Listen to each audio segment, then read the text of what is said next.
Hello, good morning. I'm meteorologist Sean McAdie. Today we are tracking a beautiful day to get outside, but it's hot again. This morning we're in the 60s and quickly we're getting much warmer.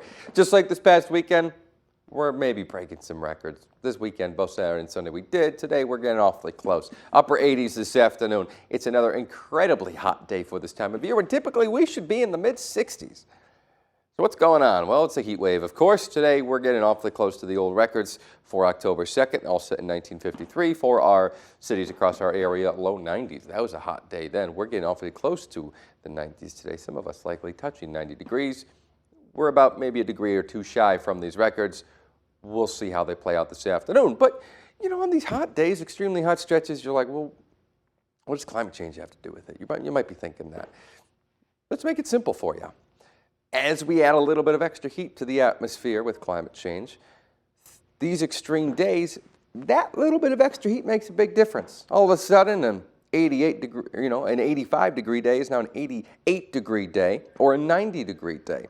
That's the tail end of these extremes, and what was maybe not a record-breaking day becomes a record-breaking day. That's what we saw this weekend. These temperatures that we're seeing today are 2 times as likely with climate change, and you can see a whole stretch of the just east of the plains, Mississippi River Valley, essentially across the country, is baking under this heat wave. That's what that means, twice as likely as the planet gets warmer.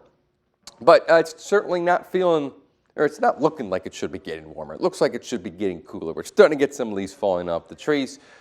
You probably need to start raking soon, or at least thinking about it today. It's a great day for that. Winds are, kind of a light breeze, but nothing crazy.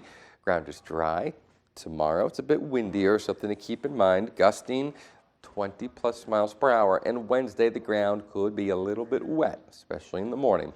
Here's the forecast next couple of days. Tomorrow's another hot day, mid 80s. Overnight, there is a chance for some rain showers as we get a cold front. And that cold front will bring our temps down big time this week. Wednesday, we're in the low 70s. Still kind of warm, but it's cooling down definitely. Mid 60s Thursday, that's average. And then 50s in the forecast this weekend. We're not going to get the 40s for our high temperatures, although we will get those 40s moving in for our low temperatures. I'll show you that in a second, but here's that cold front.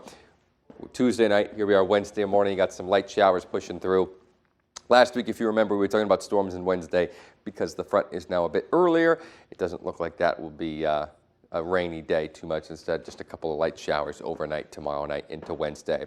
Temperatures get much, much cooler Friday and Saturday, highs in the 50s before we kind of recoup some of those temps next week. 60s touching 70, but our low temperatures this weekend, wow, Saturday morning in the 30s.